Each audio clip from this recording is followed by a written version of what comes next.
going to study about some great personalities of this world, and let me inform you, this is your first chapter of SST book, which name is Achievers and Explorers.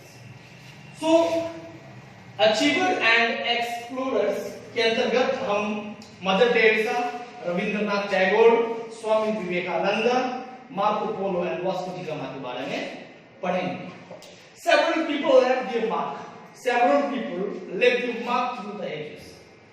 Okay, बहुत लोगों ने अपने अमिट छाप को छोड़ा है अपनी जिंदगियों के बाद. Their courage, consideration, caring, love and justice ने लोगों को इंस्पायर किया है. ऐसे ग्रेट पर्सनालिटीज का जो है, great personalities have brought impeccable transformation and amazing changes in the usual routines. Whether it is politics, arts or science, whether it is religious or philosophical, whether it is big or small, the impact made by people made them famous personalities. So let's read about them.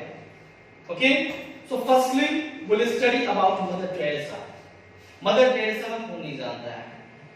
जब कभी none की बात आती है और charity की बात आती है तो सबसे पहले इंसान, बच्चा, बूढ़ा, जवान मदर टेरेसा का ही नाम लेता है. Mother Teresa was born in Macedonia on 26 अगस्त 1910. 1910 में मैसेडोनिया में उनका जन्म हुआ मदर टेरेसा का.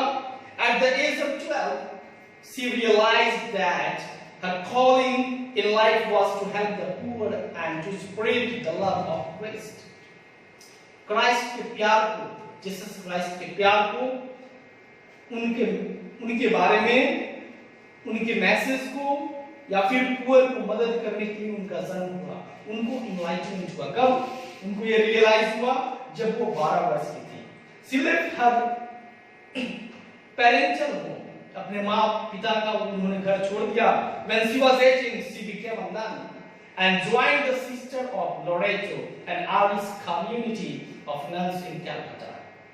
पहले कोलकाता को कैलकाटा कहा जाता था और वो भारत की पहली राजधानी भी है. बाद में राजधानी को कैपिटल को शिफ्ट करके न्यू दिल्ली कर दिया गया. तो मात्र 18 इयर्स की उम्र में वो नन बन गई और उन्होंने सिस्टर ऑफ लोरेटो के नाम से आयरिश कम्युनिटी नन का चलता था जिसको उन्होंने ज्वाइन किया. After a few months of training in Dublin, she was went to India. और डबलिन में उन्हें जब ट्रेनिंग मिला कुछ महीनों का तो फिर भारत आ गई. In 1950, Mother Teresa founded the Missionaries of Charity to look after poor and sick people. 1950 में उन्होंने एक चैरिटी मिशनरी का फाउंडेशन किया जिसमें वो बीमार और गरीब लोगों की मदद करती थी. Today it has thousands of sisters and brothers working all over the world.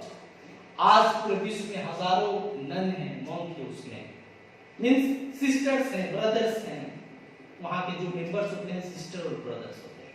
Okay, none को सिस्टर कहा जाता है, नन का ऑपोजिट मॉन्क होता है. ठीक है, तो पूरे विश्व में उनकी संस्था है और वहां पे लोग काम करते हैं. मदर टेरेसा लेटर फाउंडेड निर्मल हृदय. उन्होंने एक होम खोला जिसका नाम रखा निर्मल हृदय. जो लोग गरीब हैं, भूखे मर रहे हैं, उनके लिए. And she was awarded the Nobel Prize for Peace in 1979 और 1979 में पहली बार, मतलब 1979 में उनको नोबेल प्राइज मिला. India honored her with the Bharat Ratna in 1980. Bharat देश का सबसे बड़ा जो अवार्ड है वो है भारत रत्न अवार्ड और वही अवार्ड 1980 में भारत की तरफ से उनको भारत ने सम्मानित किया इस अवार्ड से. Along with this, she had won several other awards, okay, for her selfless service to humanity.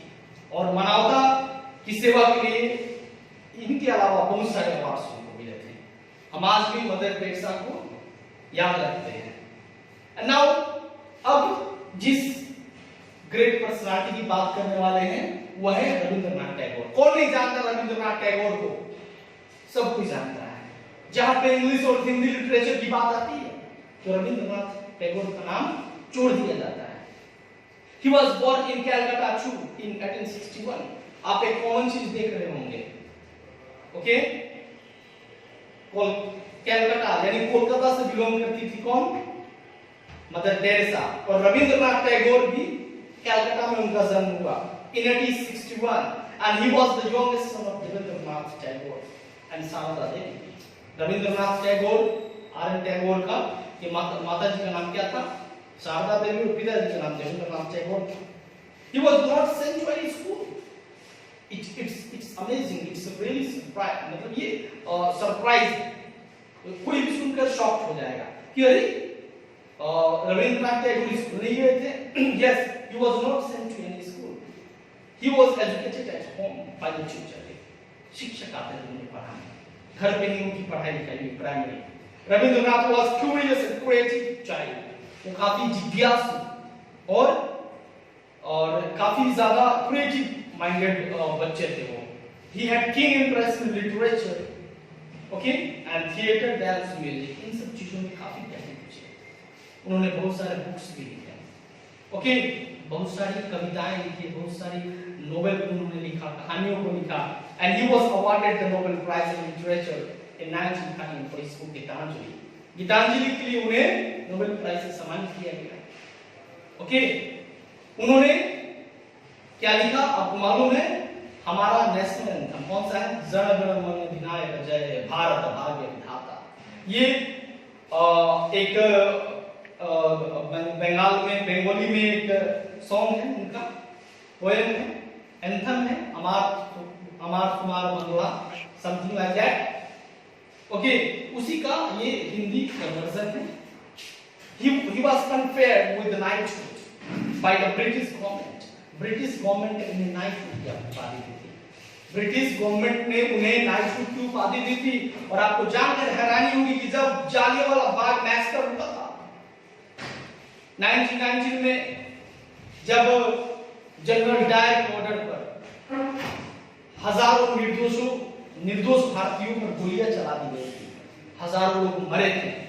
तो इससे और क्या हो, इससे काफी व्यथित हो गए और उन्होंने नाइटहुड की उपाधि जो थी वापस कर दी अंग्रेजों को, ओके।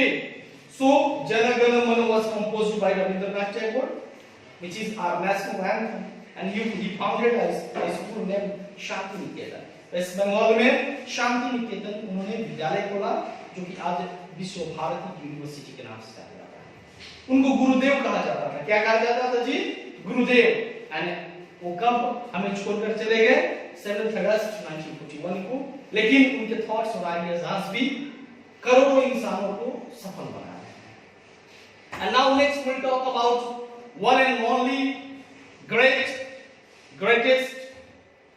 हिंदू मॉन्क, जो कि पूरे विश्व में भारतीय ट्रेडिशन कल्चर को, पूरे भारत को अगर कहे, अगर दुनिया के लोग भारत को जानते हैं तो एक ही इंसान की वजह से, वो थे स्वामी विवेकानंद। उन्होंने जो वर्ल्ड रिलीजन सभा थी शिकागो में, भारत को रिप्रेजेंट किया उन्होंने। तब से लोग भारत के प्रति थोड़ा इंटरेस्ट लेने लगे, okay. So he was Vivekananda, Swami Vivekananda was a spiritual leader, yogi and patriot from West Bengal. और ताज्जुब की बात यह है कि वे वेस्ट बंगाल कलकत्ता से हैं। सो स्टूडेंट्स, वेस्ट बंगाल ने, कलकत्ता ने, कोलकाता ने बहुत कुछ दिया है, ओके। कभी मौका मिले तो जाकर अवश्य घूमिएगा। He was one of the prominent leaders of the Indian religious and cultural renaissance. His real name was Narendranath Datta.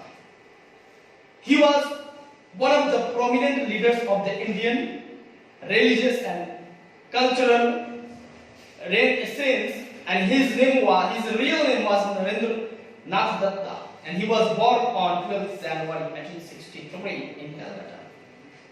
Kolkata में 1863 में 12 जनवरी को उनका जन्म हुआ और उनके जन्मदिन को युद्ध डे के रूप में मनाया जाता है, okay.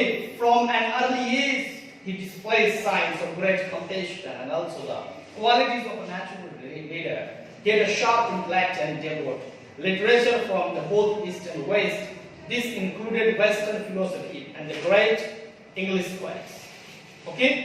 He particularly liked the rational reasoning of the West and was easily dismayed by many of the religious superstitions and the cultural decline of Indian society found itself.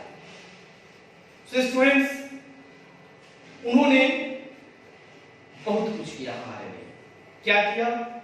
उन्होंने हमारे यूथ को guide किया। आज पूरे complete अगर youth के नाम से किसी को जाना जाता है तो विवेकानंद को ही जाना जाते हैं। उन्होंने बहुत सारे मूवमेंट्स किए, उन्होंने बहुत सारे बुक्स को लिखा, जैसे कि mind and it's controls, okay, Indian women, बहुत सारी बुक्स हैं, उनके बारे में आपको कभी अगर मौका मिले तो आप पढ़ें, जानें। And he was the disciple of Ramakrishna Paramhans.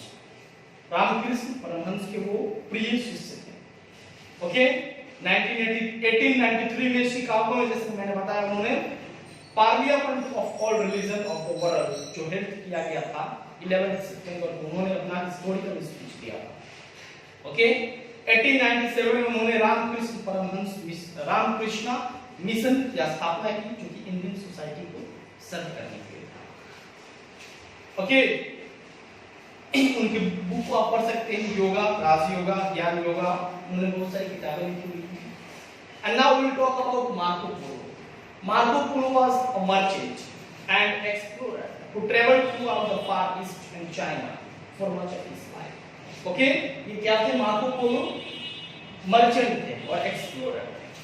Okay, और he was born around 1254 into a wealthy Venetian merchant family में इनका जन्म हुआ।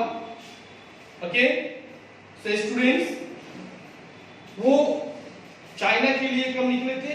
Marco first left for China when he was 17 years old।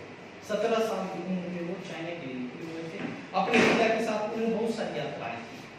Okay, silk road, जो कि आप आगे चलकर पढ़िएगा, बिजनेस एंड ट्रेड के लिए काफी पॉपुलर था हिस्ट्री में, और आज भी वहां पे इन्होंने बहुत कुछ किया। इसके बारे में, इनके क्रिएटिविटी के बारे में आपको और डिटेल में आप पढ़ सकते हैं जब आप इस बुक को रीड आउट करेंगे, और इनके अचीवमेंट के बारे में। देयरआफ्टर हम बात करते हैं वास्को डी गामा की। वास्को डी गामा ही वो इंसान थे जिन्होंने 1498 में कालीकट इंडिया को ढूंढा था। ओके, आप हमेशा पढ़ने को मिलता है ना, भारत को किसने ढूंढा, मतलब भारत तो था ही पहले से, लेकिन इसकी डिस्कवरी मतलब कोई बाहर, यानी पुर्तगाली थे, पहले पुर्तगाली थे, ओके, जो उन्होंने भारत में कदम रखा था। ओके, जैसे कोलंबस ने अमेरिका को ढूंढा था, समझ रहे हैं? इसके बाद ही कोई यूरोपियंस यहाँ पे आए थे वास्को डी गामा के बाद। सो in 1497 he was appointed to command an expedition equipped by the Portuguese government, whose intention was to find a maritime route to the east. Okay, and he made in 1498 he just discovered a route from Europe to Asia at Cairo. Okay students, so this was your third chapter, and you should read this chapter again and again for your knowledge. See you in next video with the topic. Thank you very much.